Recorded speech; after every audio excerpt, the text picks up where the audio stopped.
Olá pessoal, tudo bom com vocês? Eu sou o professor Helbi Silva, professor de Química, e nesse vídeo estaremos trabalhando sobre as ligações químicas.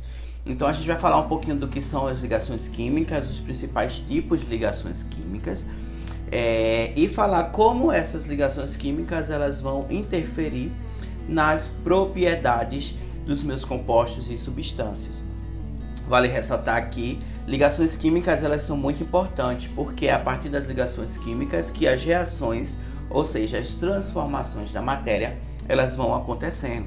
Então, se a gente tem uma transformação química, né, uma modificação da matéria, a gente tem quebra ou formação de novas ligações químicas. Então, você vai ter uma ligação química que vai ser quebrada, outra ligação diferente, né, entre átomos diferentes, composições e formatos diferentes, sendo constituída. Então, consequentemente, você vai ter uma transformação, uma alteração química.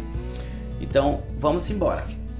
Para a gente falar um pouquinho de ligação química, inicialmente, a gente precisa lembrar um pouquinho sobre como é a constituição atômica. A gente sabe que o átomo que é trabalhado, que é utilizado na atualidade, é o átomo quântico. E o átomo quântico ele é resultado de cálculos matemáticos, cálculos teóricos, que trazem um átomo de probabilidade. Você tem lá partículas subatômicas, e dentro dessas partículas subatômicas você consegue identificar, por meio de cálculos matemáticos, a probabilidade de encontrar essas partículas subatômicas ali no átomo, principalmente, né, dando ênfase aí no elétron, que vai estar ali numa nuvem eletrônica de possibilidade de se encontrar aí a sua posição ou velocidade. E aí, em sua constituição, a gente tem basicamente o núcleo, que é uma região bastante densa. Nesse núcleo você vai ter partículas positivas, que são os prótons, e nêutrons, né, que são essas partículas subatômicas que não são carregadas e dão ali essa estabilização ao meu núcleo. Ao redor você vai ter uma região gigantesca, né? E aí essa região vai lhe dar a possibilidade, né, uma área de possibilidade de você encontrar aí um elétron. E aí esses elétrons eles são essenciais para que as minhas ligações químicas elas aconteçam, tá bom? Todos os elementos químicos conhecidos na atualidade eles são constituídos dessa forma. Então todos são constituídos por átomos. E aí o que vai diferenciar um elemento químico de outro é basicamente a quantidade de prótons, ou seja, o número atômico desse elemento químico, tá certo? Então, por exemplo, o que diferencia um carbono de um nitrogênio é o número atômico, tá? Por quê? Porque o carbono vai ter uma quantidade de prótons, o nitrogênio vai ter outra quantidade de prótons, tá? Se você alterar aí essa quantidade de prótons, esse número atômico, você muda o elemento químico. E aí, dentro da composição atômica, a gente tem essa região ao redor do núcleo, chamada nuvem eletrônica. E aí, nessa nuvem eletrônica, você vai ter toda essa carga negativa, que é onde estão os elétrons, tá? E aí, esses elétrons eles vão estar pulsando dentro dessa região. Claro que não é possível definir nem a posição nem a velocidade instantaneamente de um elétron, né? De acordo com o princípio lá da incerteza. E aí você consegue ter apenas esse parâmetro dessa região, dessa localidade. Os orbitais atômicos, que são as regiões energéticas que os elétrons estão. Então são as permissões energéticas dentro de um átomo. Se um átomo ele está no orbital, ele quer, né, saltar para um orbital mais energético, ele precisa receber energia. E se ele volta desse orbital, ele vai liberar essa energia aí na forma de radiação ou na forma de fóton, na realidade, tá certo? Que são pequenas partículas ou porções de energia, esses fótons. Os elétrons, como todo mundo sabe, são as partículas subatômicas negativas. As partículas subatômicas negativas essenciais para a formação das ligações químicas, porque os elétrons eles interagem diretamente com os prótons que estão no núcleo de um outro átomo, conseguindo assim fazer essas aproximações e, consequentemente, fazer com que ligações químicas elas aconteçam. A gente tem também um núcleo, né? Esse núcleo atômico ele tem a carga positiva porque ele está rico em prótons. E aí dentro desse núcleo atômico você vai ter toda a massa do meu átomo. Vai lembrar que prótons e nêutrons eles são muito mais densos que os elétrons. Então, se você está falando de massa de um átomo, você necessariamente está falando da massa do núcleo, porque a massa do elétron ela é irrisória, ela não tem significado aí dentro desse cálculo. Os nêutrons são as partículas neutras e os prótons são as partículas positivas, tá? E aí lembrando, de acordo lá com a lei de Coulomb, cargas opostas elas se atraem, cargas iguais elas se repelem. Então, se a gente tem prótons e elétrons, né? Os elétrons eles vão estar fixos ali nesse átomo graças a essa interação que ele vai ter com as cargas positivas do núcleo, tá? E aí, como é que eles não colidem, né? Eles não colidem graças à possibilidade, na realidade, a propriedade de o elétron estar no nível fixo de energia. Para ele colidir, ele teria que ganhar ou perder energia, tá? E aí seria saltos quânticos, né? Saltos aí dentro das camadas, dentro dos níveis energéticos. E esses saltos, né, eles são quantizados, eles não podem ser de acordo com valores aleatórios. Eles têm que ser com níveis fixos, quantidades fixas de energia.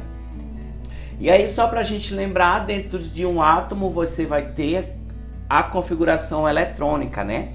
Um elétron ele pode estar em diferentes regiões dentro do meu átomo. Essas regiões são chamadas níveis energéticos ou orbitais, né? Ou subníveis energéticos, subníveis de energia. E aí cada nível vai comportar uma quantidade fixa de elétrons, né? E cada nível também vai ter a possibilidade de se destrinchar em subníveis, como é o exemplo do nível 1, que ele é chamado de K, nível energético K, que ele só comporta 2 elétrons e ele só se separa em um subnível, subnível S. Então, onde é que vão estar esses 2 elétrons? No subnível S. Consequentemente, no L, né, que é o nosso nível de energia 2, ele vai comportar 8 elétrons e esses 8 elétrons eles vão estar separados. 2 no subnível S, 6 no subnível P, tá? Então, o S comporta 2, o P comporta 6, e aí você tem 8 elétrons. Já quando a gente vai para o subnível M, né, que é o terceiro nível energético, né? Na verdade, quando a gente vai para o nível M, né, não o subnível, que é o terceiro nível energético, a gente vai comportar aí o total de 18 elétrons, sendo 2 no S, 6 no P e 10 no D, dando um total de 18 elétrons. Já no nível 4, que é o N, ele vai comportar 32, sendo 2 no subnível S, 6 no P, 10 no D e 14 no subnível F. Então você vê que é como se o nível fosse uma região e o subnível fosse uma sub-região dentro aí do meu átomo, que aí vai representar basicamente a configuração tridimensional. E aí a possibilidade de você encontrar um elétron aí nesse átomo, ao redor desse átomo, tá? E aí a partir dessa configuração eletrônica a gente vai encontrar a última camada, que é a camada mais externa, a camada mais longe do meu núcleo. Essa camada é chamada camada de valência. A camada de valência é muito importante. Por quê? Porque a camada de valência é onde vai acontecer as principais reações químicas e transformações. Porque o que é mais fácil? Eu tenho uma reação, eu tenho uma mudança, uma troca, uma doação, um compartilhamento de um elétron dentro, né, protegidinho ali próximo do núcleo, ou de um elétron que está externo, exposto, né, mais longe do núcleo. Então essas reações químicas elas vão acontecer principalmente, né, na camada de valência, tá? Então a gente sempre vai observar essa camada mais externa. E aí esses elementos químicos, né, a gente está falando aí de átomos. Só que esses átomos, eles na natureza não estão sozinhos, eles precisam estar juntos. Por quê? Porque na natureza tudo tende a maior estabilidade, ou seja, ao menor nível energético. E por terem configurações, né, quantidades de prótons, de elétrons distintas, nem sempre essa energia de um átomo está balanceada, está equilibrada, está estabilizada. Às vezes ele precisa fazer as ligações químicas, né, para poder estabilizar. E é por meio dessas ligações químicas que os átomos eles adquirem a estabilidade para produzir o que a gente tem na realidade na natureza, que são os compostos, tá? E substâncias. Por exemplo, a gente falar do sal de cozinha. O sal de cozinha ele é formado majoritariamente por cloreto de sódio. Então a gente tem um composto iônico que é formado por sódio e cloro, cloreto de sódio aí ligado, a gente tem essa substância. Soda cáustica vai ser o hidróxido de sódio, né?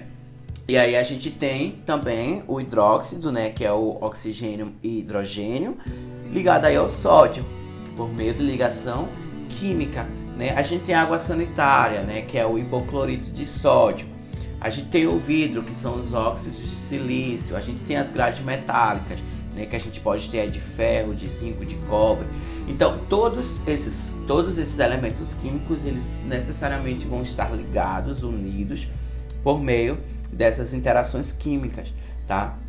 E aí, como eu falei mais uma vez, as interações elas vão acontecer entre partículas, né, subatômicas, principalmente os elétrons, e aí de uma forma geral sendo atraído, né, por um núcleo positivo de outro átomo e aí conseguindo fazer essa união, essa aproximação.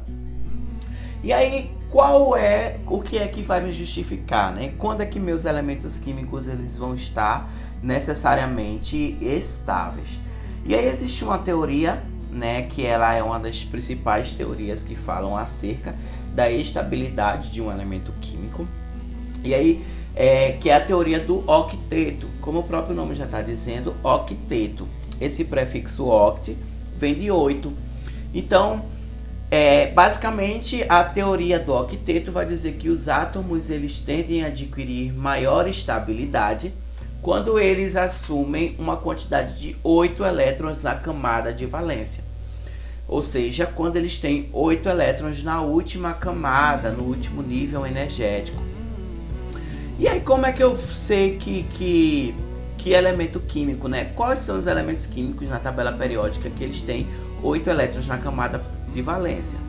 Os elementos químicos que têm 8 elétrons na camada de valência são os gases nobres, exceto o gás hélio, ou o elemento químico hélio, né? Que ele vai ter 2. Então, a teoria do octeto, ela diz que todo elemento químico ele vai adquirir a estabilidade quando ele assumir a configuração eletrônica de um gás nobre. Ou a configuração eletrônica do hélio, que nesse caso são 2 elétrons na camada de valência, tá vendo que a distribuição eletrônica do hélio, 1s2. Ou ele vai adquirir a configuração eletrônica dos demais gases nobres, que nesse caso a gente tem neônio, argônio, criptônio, xenônio e radônio, que todos vão terminar com a última camada, S2, P6. Somando aqui, ó, na camada 2, eu tenho 6 mais 2, 8 elétrons. Então, você tem 8 elétrons na camada de valência. E aí você tem um elemento químico estável, tá? Então, eles tendem a adquirir maior estabilidade quando eles assumem. Professor, essa teoria do octeto, ela vai justificar todas as ligações químicas? A grande maioria, porém não todas, tá? A gente tem algumas extrapolações, né? Ou a gente tem algumas exceções à teoria do octeto, que a gente vai ver um pouquinho mais à frente. Então, compreendeu a teoria do octeto? Então, as ligações químicas, a gente vai estar trabalhando basicamente nesse sentido. Olha, tem um elemento químico, eu tenho outro elemento químico. Cada um precisa de uma quantidade de elétrons. Então, se um dá, o outro receber, esse que deu, ele vai estabilizar, porque ele vai adquirir a configuração de um gás nobre, e esse que recebeu também vai estabilizar. Então, eu consigo fazer essa ligação química. Ou eu posso compartilhar, enfim, a gente vai ver aqui as diferentes ligações químicas. Tranquilo? Partindo da teoria do octeto, a gente tem que passar lá na tabela periódica para compreender que a tabela periódica ela vai me dizer um fato muito bom, muito interessante. Ela vai estar organizando ali meus elementos químicos por meio da possibilidade, da facilidade ou do fato realmente de ter uma afinidade por elétrons ou uma não afinidade por elétrons. Então, na tabela periódica, a gente tem, ó, tá vendo todos esses de rosa? Todos esses elementos químicos que estão aqui rosa, olha, os metais alcalinos terrosos de transição, todos eles vão ser metais. E esses metais, eles gostam de ceder elétrons, eles não têm muita afinidade por elétrons. Na realidade, os metais, eles têm baixa afinidade eletrônica. Eles preferem ceder elétrons ao invés de receber. Ou seja, eles gostam de dar ao invés de receber. A gente tem aqui, ó, uma coluninha, tá? Que ela tem uma corzinha verde, que são os semimetais. Esses semimetais, eles têm ali uma característica meio intermediária. Dependendo do outro elemento químico que ele vai interagir, ele pode se portar como um metal, ou seja, ceder esses elétrons, ou ele pode se portar como um não metal, receber esses elétrons. E a gente tem os bosões aqui da tabela periódica, né, que são os ametais ou não metais. A gente tem carbono, nitrogênio, oxigênio, flúor, cloro, bromo, iodo, enxofre, selênio, fósforo. Todos esses elementos químicos, eles têm a característica de ter uma alta afinidade eletrônica. Então, eles gostam de elétrons. Então, ao invés de ceder, eles vão gostar de receber. Ao invés de dar, eles gostam de receber. Tá? Então, os ametais, eles gostam de receber. Os gases nobres, né, por eles terem essa característica de já apresentarem ali a configuração eletrônica da estabilidade, eles vão produzir poucos compostos. Mas a gente sabe que já existem compostos que contêm gases nobres, ou compostos formados por gases nobres, que esses compostos, essas substâncias, elas excedem a teoria do octeto também, tá? Mas no geral, os gases nobres, eles têm ali uma estabilidade quase já alcançada ali, né? Quase 100% ali de estabilidade, todo mundo tranquilão, sem precisar interagir com ninguém, tá? Exceto, na realidade, esses compostos aí, que vão exceder aí a teoria do octeto e vão deixar ainda os gases nobres mais estáveis do que eles já são.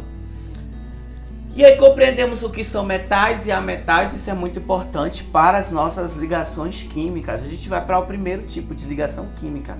Essa ligação química é chamada ligação iônica. A ligação iônica, ela vai seguir da seguinte forma. Olha, na tabela periódica a gente tem elementos que gostam de dar, e na tabela periódica a gente tem elementos que gostam de receber. Então, se um der e o outro receber, ó, tá todo mundo feliz, não é isso? Então, a ligação iônica vai acontecer basicamente dessa forma. Vai ser uma ligação que vai acontecer entre um metal e um ametal, ou um não metal, né? E aí, o metal, como ele tem a baixa afinidade por elétrons, ele vai doar esses elétrons. E o ametal, como ele tem muita afinidade por elétrons, ele vai pegar para ele esses elétrons, tá? Então, a gente diz que essa ligação é caracterizada como a doação e recepção de elétrons. Um doa e o outro recebe. E os dois, eles vão ficar mais estáveis do que eles eram no estado fundamental. E aqui eu tenho um exemplo de uma ligação iônica que acontece entre o cloro e o sódio, formando o cloreto de sódio. O próprio nome já está dizendo, ligação iônica vai formar íons. Então ele vai formar espécies químicas carregadas positivas ou negativamente, né, que ganharam ou que perderam elétrons. Então, se a gente for observar aqui o caso do sódio. O sódio ele tem número atômico 11. Isso quer dizer que ele tem 11 prótons. No estado fundamental, quantidade de prótons e de elétrons é igual. Então, ele tem 11 elétrons. Fazendo a distribuição eletrônica do sódio, a gente tem 1s2, 2s2, 2p6, 3s1. E aí? Ele tem a configuração de um gás nobre? Não. Consequentemente, o cloro tem 17 elétrons no estado aqui fundamental, né? 1s2, 2s2, 2p6, 3s2, 3p5. Olha, a configuração de gás nobre também não. E aí o que é que acontece? O sódio, ele pega esse elétronzinho da camada de valência e faz esse elétron ir para o cloro. O cloro, ao puxar esse elétron, ele vai agora adquirir 8 elétrons na camada de valência. O sódio, ele perde essa última camada preenchida e vai adquirir a configuração de um gás nobre, ó, porque ele vai ficar 1s2, 2s2, 2p6, 3s1. Só que a 3s1 sumiu. Então agora a configuração vai ficar 1s2, 2s2, 2p6, tá? Que é a configuração do neônio, um gás nobre. Já, consequentemente, o cloro, ele vai ficar 1s2, 2s2, 2p6, 3s2, 3p6, olha, ele recebeu esse elétron aqui.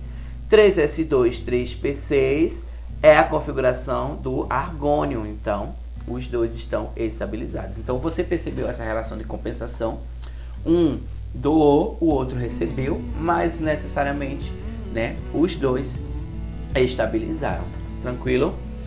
E aí quando eu digo, né, que forma íons, por quê? Porque o sódio, ele perdeu um elétron, ele perdeu uma carga negativa, ele ficou na forma de cátion, Na+, positivo.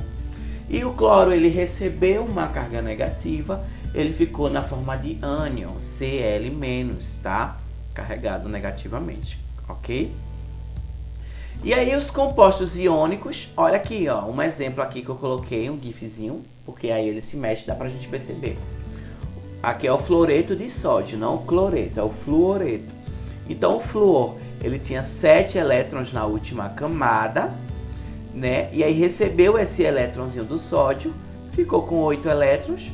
O sódio ele doou, ficou com 8 elétrons na camada de valência, então os dois se estabilizaram aí. O sódio ficou positivo e o flúor ficou negativo na forma de ânion fluoreto. Os compostos iônicos, eles são chamados de sais. Então todo sal, ele necessariamente vai ter uma ligação iônica, ou seja, vai ter um metal em um não metal ou um grupamento não metálico, né? Esses sólidos, os sais, na realidade, a principal característica que eles formam sólidos cristalinos à temperatura ambiente. Então, à temperatura ambiente, eles são sólidos e formam estruturas cristalinas, tá? Quando a gente fala de estrutura cristalina, é porque eles vão ter o aspecto cristal, tá? De cristais. Esses cristais, eles são constituídos dessa forma porque todos os átomos eles vão se organizar em estruturas geométricas. Nesse caso, a gente tem aqui um cubo, tá vendo o cubo? E aí, ó, cloreto de césio. A gente tem cloros e césios, né? Todos esses elementos químicos em vértices de estruturas geométricas. Mesma coisa é o cloreto de sódio, o sulfeto de zinco, aqui que a gente tem o fluoreto de cálcio, tá? É como se fossem estruturas geométricas tridimensionais bem organizadas. Isso dá o aspecto cristalino. Eles não são condutores no estado sólido. Os sais, eles não conduzem eletricidade no estado sólido. Porém, se você pegar um sal e fundir, transformar ele em líquido, ou adicionar ele em água, eles vão ser excelentes condutores. Condutores quase impecáveis. Por quê? Porque quando você adiciona esses sais em água, ou quando vocês fundem, você está liberando esses íons. E os íons, eles vão permitir a passagem desses elétrons aí pelo meio. E aí conduz facilmente a eletricidade. E aí os sais, eles são solúveis ou parcialmente solúveis em água, tá? A gente tem sais extremamente solúveis, como por exemplo o cloreto de sódio, né? Que ele é muito, muito solúvel em água. Ou seja, ele dissolve facilmente em água. Então deu para compreender a ligação iônica. Vamos para o segundo tipo de ligação, ó. Na ligação iônica você tem um metal que vai ceder elétrons para um não metal. E na ligação covalente. A ligação covalente, ela é muito interessante. Por quê? Porque você vai ter dois ametais. Os dois ametais, eles têm afinidade por elétrons, né? Dois ametais ou hidrogênio, né? Que também é considerado um ametal, mesmo às vezes ele se comportando como metais, como metal em algumas reações, em algumas transformações químicas. Mas o hidrogênio ele vai produzir aí os compostos covalentes junto com os ametais. Por quê? Porque esses dois ametais eles têm afinidade por elétrons, os dois eles vão querer ficar com os elétrons. Então um vai olhar para o outro e vai dizer, eu gosto desse elétron. Aí o outro, eu também gosto, meu irmão. E aí? Então vamos fazer o seguinte, a gente compartilha. Então, na ligação covalente, você tem o compartilhamento dos elétrons, tá? Os elétrons, ele não vai ser de um só, nem vai ser do outro só, ele vai ser compartilhado. E aí eu coloquei esse exemplo da água. A água é uma molécula formada por ligação covalente. Você tem o oxigênio ele tem 6 elétrons na última camada. Para chegar em 8, ele precisa de 2 elétrons. O hidrogênio ele só tem 1 elétron na camada de valência. Para adquirir a configuração do hélio, que são 2 elétrons, ele precisa de mais 1. Então o que é que eles fazem? Olha, o hidrogênio ele tem 1, o oxigênio pega 1 e faz o que? Compartilha. E aí quando você vê aqui o exemplo, ó, o hidrogênio ele tem 1, o oxigênio ele tem 6. E aí o oxigênio ele pega 2 desse e compartilha. E agora o hidrogênio ele vai ter o quê? 2, olha, porque ele tinha 1 e tem 1 que está compartilhado aqui, que é de todo mundo. Esse hidrogênio aqui tem a 1, tem outro que está compartilhado. E o oxigênio tem 2, 4, 6, 8 elétrons. Adquiriu a configuração de um gás nobre. Então, por meio do compartilhamento, ele conseguiu aí adquirir essa estabilidade. Aí tem esse exemplozinho que eu achei muito bacana, porque você vê que no compartilhamento, os elétrons não vai ser só de um ou do outro, diferente lá de quando um dá e o outro recebe, né? Os elétrons eles vão ser de todos, de todo mundo, tá? Então, todos os átomos que estão participando, né, dessa reação de compartilhamento vão ter esses elétrons aí junto deles. Tá? Então aqui, ó, essa ligação aqui entre hidrogênio e oxigênio faz com que esses 2 elétrons sejam do hidrogênio e esses 2 elétrons também sejam do oxigênio. Compartilha, adquire a configuração do gás nobre, adquire a estabilização. As ligações covalentes são as ligações mais importantes para os seres vivos. Todos os seres vivos eles são formados basicamente por compostos de carbono, compostos orgânicos. Esses compostos orgânicos eles são formados majoritariamente por ligações covalentes. Por quê? Porque é basicamente carbono, hidrogênio, nitrogênio, oxigênio, fósforo, enxofre. São elementos químicos ametais, são elementos químicos não metálicos e, consequentemente, a ligação vai ser covalente, tá? E aí esse compartilhamento deixa o composto aí muito estável, ele fica muito de boinha, muito tranquilex. Olha, a gente tem aqui a ligação covalente, como eu já falei, né? As ligações covalentes formam as moléculas. Então lá na ligação iônica você tem os compostos iônicos. Na ligação covalente você tem as moléculas. E aí essas moléculas elas podem ser representadas basicamente de 2 tipos. Moléculas polares ou moléculas apolares. As moléculas polares elas vão ter necessariamente polos. O que são polos? Imagina um cabo de guerra. Se você tem uma pessoa bem magrinha de um lado e uma pessoa bem forte que malha todo dia, vai para academia de outro lado, quando a pessoa puxar esse cabo de guerra, essa pessoa vai arrastar essa pessoa bem magrinha que está do outro lado, porque a gente tem forças diferentes, um tem maior força e o outro tem menor força. Mesmo assim são os meus elementos químicos. A gente tem os ametais, que no geral eles têm uma afinidade eletrônica. Só que tem os que têm muito mais afinidade eletrônica, a gente diz que eles são muito mais eletronegativos. Eles têm a afinidade eletrônica gigantesca lá em cima, eles gostam muito. Então eles vão puxar esse elétron para eles. Quando eles puxam esse elétron para eles na ligação, a ligação fica polarizada. Ou seja, você vai criar uma região mais negativa e do outro lado vai ter uma região mais positiva. Por quê? Porque do outro lado o magrinho, ó, que tem menos força, ele vai ceder. Ele não vai querer ficar, porque o outro tá puxando tanta força que ele vai ceder. E aí como é que a gente sabe a questão da eletronegatividade? Eu coloquei aí uma sequencinha pra gente, porque fica muito mais tranquilo da gente lembrar. E aí a eletronegatividade ela vai crescer, na realidade ela vai diminuir, né? Do flúor, que é o mais eletronegativo, muito mais, o mais eletronegativo de todos os elementos químicos, até o hidrogênio, que é esse ametal aí, que é o menos eletronegativo. Então a sequência fica o seguinte, ó, flúor é mais eletronegativo que oxigênio, que é mais eletronegativo que nitrogênio. que é mais eletronegativo que o cloro, que é mais eletronegativo que o bromo, que é mais que o iodo, que é mais que o enxofre, que é mais que o carbono, que é mais que o fósforo, que é mais que o hidrogênio. E aí como é que eu faço para decorar essa sequência? Ó, fui ontem no clube brigar e saí correndo para o hospital. Fui ontem no clube brigar e saí correndo para o hospital. Flúor, oxigênio, nitrogênio, cloro, bromo e iodo, enxofre, carbono, fósforo e hidrogênio. Então, se eu tenho uma molécula, por exemplo, aqui o cloreto de hidrogênio, né? Se tiver em água, o ácido clorídrico. O cloreto de hidrogênio, você tem hidrogênio e cloro. Olha, na sequência aqui, o cloro está aqui, no comecinho. Ele é bastante eletronegativo. O hidrogênio está lá na ponta. O hidrogênio é o menos eletronegativo. Então, o cloro ele vai puxar os elétrons com uma força, meu irmão, que o hidrogênio vai ficar fraquinho, fraquinho. Então, vai criar um polo negativo nesse cloro e o hidrogênio ele vai ficar bem positivo ali, sem nada, fraco, fraco, fraco. E como eu tenho uma diferença desses polos, a gente diz que o momento de polo ele é maior que zero.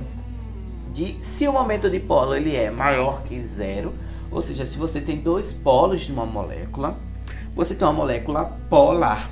E aí qual é a principal característica das moléculas polares? É que polar só interage com polar. A água ela é polar, então todas as moléculas que forem polares vão interagir com a água. Então você consegue dissolver facilmente o cloreto de hidrogênio em água. Ele interage com a água. Tranquilo? Já se esse momento de polo ele for igual a zero, olha, aqui o exemplo. Você tem cloro e cloro. É um homem parrudão contra um homem parrudão, puxando na mesma força, na mesma intensidade.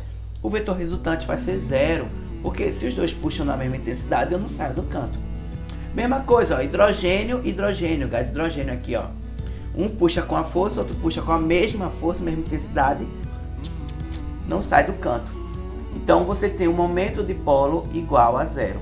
Se o momento de polo for igual a zero, essas moléculas elas são apolares. E qual é a característica dos apolares? A apolar só interage com a apolar. Então você vai ter, por exemplo, óleos, gorduras, né, compostos derivados do petróleo.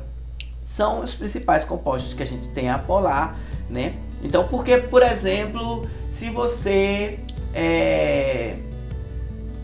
come uma jaca mole e aí a sua mão fica cheia daquela nóida, né? Aquela gordura, aquela substância ali. E aí você passa na água, a água não tira. Porque essa substância não consegue interagir com a água. Mas aí a sua mãe vai lá e diz: passa um pouquinho de óleo. Você passa lá um pouquinho de óleo, né? E aí esse óleo ele começa a tirar essa substância aí, beleza? E aí você consegue remover. Por quê? Porque o óleo vai interagir, porque são moléculas que têm polaridades parecidas. Apolar com apolar, polar com polar. E aí a gente tem as substâncias também que são anfifílicas. Olha, se você tá com um prato cheio de gordura, você vai lavar, você não consegue lavar, porque quando você passa água, a gordura continua no prato. Mas se você pega um sabão, um detergente, né, e esfrega aqui essa gordura, facilmente ela sai. Por quê? Porque o sabão detergente ele vai interagir com a gordura e vai interagir com a água. É substância anfifílica. Ela tem a característica de interagir com as duas substâncias, né? Tanto as moléculas polares quanto as moléculas apolares. Beleza? Então, o que vai definir a polaridade de uma molécula? Se ela é polar ou se ela é apolar. Primeiro, a eletronegatividade, ou seja, a diferença de afinidade eletrônica dos dois átomos que estão presentes ali, né, na minha ligação, no meu composto, na minha substância. E segundo, a geometria da molécula também, tá? Que a gente pode ter moléculas, por exemplo, H2O, são 2 hidrogênios e 1 oxigênio, mas a geometria angular da água vai fazer com que ela seja uma molécula polar, mesmo tendo um balanceamento aí na quantidade aí desses átomos, que é assunto para os próximos capítulos. E aí aqui a gente tem um exemplo, olha, a gente tem esse primeiro Esse primeiro é formado por uma ligação covalente, tá vendo o tracinho? Entre um átomo de oxigênio com outro átomo de oxigênio. Quando o átomo de oxigênio se liga com outro átomo de oxigênio por meio de ligação covalente, a gente forma uma molécula do gás oxigênio. Olha, oxigênio com oxigênio puxam na mesma intensidade, consequentemente uma molécula apolar. Esse outro exemplo, a gente tem aqui no meio um carbono, né? Eu até coloquei errado aqui, é só para corrigir, são 2 átomos de oxigênio e 1 átomo de carbono, formando a molécula de dióxido de carbono. Ligação covalente, forma a molécula. Olha, eu tenho um carbono aqui no meio, o carbono está no meio. Só que aí o oxigênio ele puxa para um lado, o outro oxigênio ele puxa para o lado, o vetor resultante vai ser 0. Então, molécula de dióxido de carbono também é uma molécula apolar, porque o momento de polo é igual a 0. Compreendeu? Existe outro tipo de ligação covalente também, que é a ligação covalente coordenativa ou coordenada, tá? Essa ligação antigamente era chamada de dativa, porém esse termo virou obsoleto. A ligação coordenada ou coordenativa, ela vai acontecer extrapolando, né, a teoria do octeto. Diferente da ligação covalente, em que os dois compartilham, nesse caso, um elemento químico ele vai compartilhar sozinho para outro elemento químico. E aí, quando ele compartilhar sozinho, esse par de elétrons, ele vai adquirir a estabilidade, tá? A ligação vai formar os compostos que excedem a teoria do octeto. E aí, os compostos de gases nobres, eles se adequam, né, muito bem a essa ligação, tá? Essa ligação geralmente vai acontecer com átomos grandes que têm muitos elétrons e que têm orbitais vazios ali. Então, se eu tenho níveis eletrônicos, então, por exemplo, se eu tenho um átomo que tem elétrons no nível 3, né, no nível 3, KLM. Só que aí o nível 3 comporta tanto subnível S, quanto P, quanto D. Porém, esses elétrons estão apenas no S e no P. Então, eu tenho subníveis ali D, que estão vazios e eles podem ser ocupados.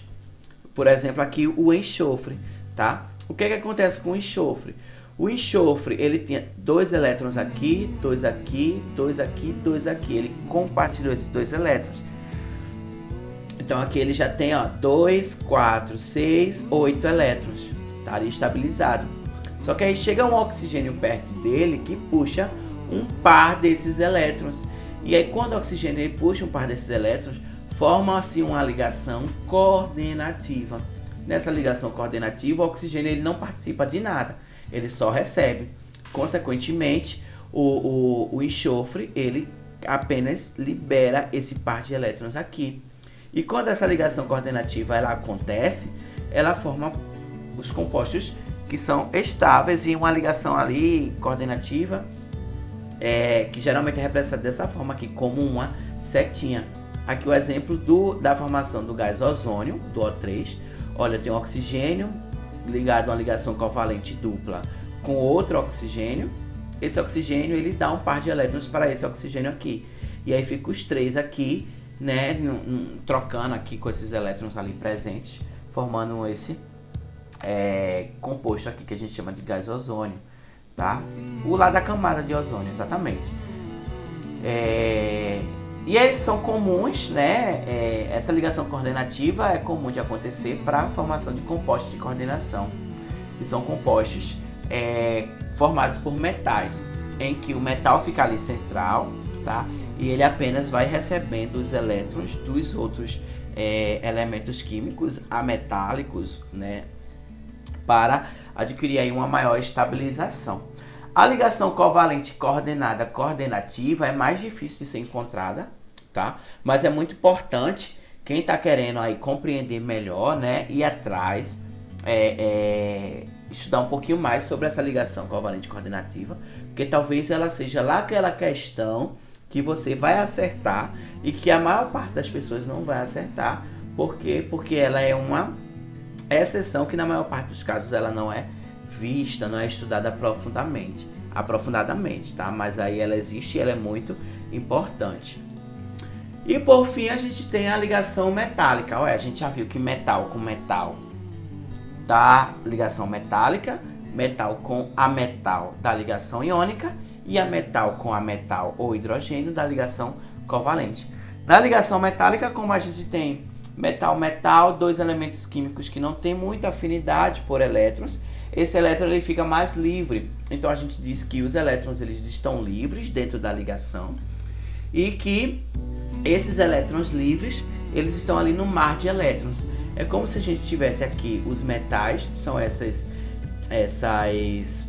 pontinhos brancos aqui no meio, e todos os elétrons das camadas de valências desses metais, eles vão estar livres e percorrendo toda a superfície metálica.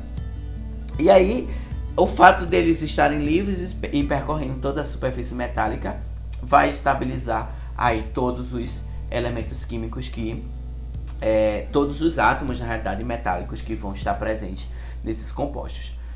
É muito mais comum a gente ter compostos metálicos únicos, né, formados apenas por um único elemento químico, por exemplo, uma barra de ferro, né, um brinco de ouro, um anel de prata. Então a gente tem só prata, só ferro, só ouro, só zinco, só cobre. Porém, a gente pode ter também as ligas metálicas, que são a união entre dois ou mais elementos químicos.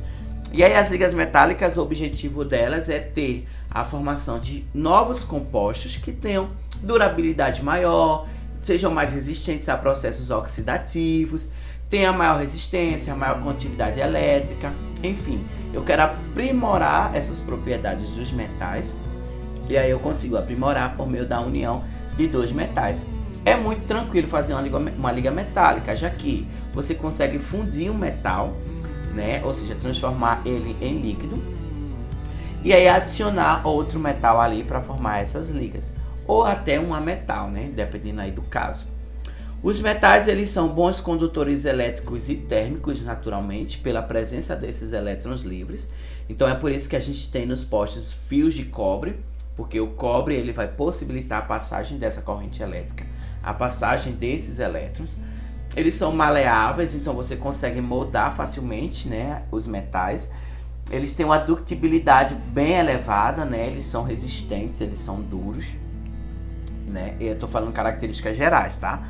E eles têm um brilho também, tá? Se eles forem bem polidos e estiverem livres de oxidação, de óxidos, eles vão ter um brilho, uma característica, uma superfície brilhosa, tá? E aí, como eu já falei, eles podem formar as ligas metálicas. E aqui a gente tem os principais exemplos das ligas metálicas que a gente utiliza na atualidade. Por exemplo, latão, que é uma liga metálica formada por meio do cobre e zinco. E ó, você vê o cobre e o zinco é extremamente oxidativo, né? Ele é fácil de oxidar, ele é fácil de corroer. E o cobre é um pouquinho menos, mas também é fácil. Então quando você tem um latão, você junta os dois, você tem aí uma nova substância ou um novo composto que é resistente à corrosão. E aí você pode utilizar em navios, em tubos, né? Você tem o bronze, que é cobre estanho, também resistente à corrosão. O aço, olha, o aço é ferro e carbono, né? Então você tem aí o carbono, que é um não metal, com o ferro. E aí você consegue fazer esse material ficar muito mais resistente à corrosão. Diferente de uma barra de ferro, né, que você coloca, é muito fácil de ser oxidada. Você vai ter aí o ferro mais resistente à corrosão. O aço inoxidável, que é o aço, né, que é ferro e carbono com o cromo, né? E aí você pode passar anos e esse material aí ele vai estar protegido aí dessa oxidação, né? O ouro 18 quilates, que é uma mistura de ouro e cobre, né? A prata de lei, que é uma mistura de prata e cobre. A amálgama, que anos atrás era utilizada para obturações, né, em dentes, restauração de dentes, mas aí parou de ser utilizado porque era formado por mercúrio e estanho. A gente sabe que mercúrio é tóxico, né, para os organismos, para o nosso corpo, e aí não é utilizado mais o mercúrio, né? Agora são utilizadas as resinas, que também tem uma resistência elevada, ligas de magnésio, enfim, a gente tem aí a possibilidade de fazer várias ligas, dependendo aí. Você tem uma maior resistência mecânica, você tem propriedades magnéticas, né? Você tem resistência à corrosão, você tem dureza. Então Então você tem diferentes propriedades por essa possibilidade aí da ligação metálica permitir pelos elétrons, né? Até pelo próprio estilo da ligação, pelos elétrons livres, pela facilidade de fundir esses materiais e tudo mais. Lembrando que os metais eles são sólidos a temperatura ambiente, com exceção do mercúrio, que é líquido, e do galho, que ele tem um baixo ponto de fusão. Então, se você aquece um pouquinho o galho, ele já começa a fundir, a ficar no estado líquido. E aí as características gerais dos compostos. Olha, a gente vai fazer um resumão agora com as características gerais dos compostos de acordo com a ligação química na qual ele é formado, tá? Então, por exemplo, se for uma partícula, né, na realidade, se for um composto formado por ligação metálica, né, então as partículas são átomos e cátions, né, porque os elétrons eles vão estar livres e, consequentemente, os metais eles vão estar com a característica mais positiva. A ligação é do tipo por meio de elétrons livres. Eles são sólidos a temperatura ambiente, com exceção do mercúrio. Eles têm altos pontos de fusão de ebulição, com exceção do galho. Uma alta condutividade elétrica, tanto no estado sólido quanto no estado fundido, né? Eles são insolúveis em água e têm uma dureza elevada, mas eles são maleáveis e dúcteis, né? Se for substâncias formadas por ligação iônica, as partículas elas são íons, né? Então, os compostos iônicos basicamente são aglomerados de íons. O tipo de ligação por meio de atração eletrostática, positivo com negativo, ele vai se atrair, né? Cátions com ânions. O estado físico dos íons, dos sais, eles são sólidos, eles têm alto ponto de fusão e ebulição. Então, por isso que são sólidos a temperatura ambiente. Eles têm alta condutividade elétrica quando são fundidos, ou seja, quando estão no estado líquido ou em solução. Eles são solúveis em solventes polares ou parcialmente solúveis. E eles são duros, porém quebradiços, assim como cristais, né? Se for uma substância covalente polar, né, são moléculas, porque é covalente. O tipo de interação são as interações intermoleculares. Já como são moléculas, as moléculas elas interagem entre si. Nesse caso, ligação de hidrogênio, tá? O termo ponte de hidrogênio não é mais utilizado. Ou ligação de polo, que são interações intermoleculares que a gente vai ver na próxima aula. O estado físico, na maior parte dos casos, são líquidos. Ponto de fusão de ebulição ali baixo, né? Já que eles são líquidos a temperatura ambiente.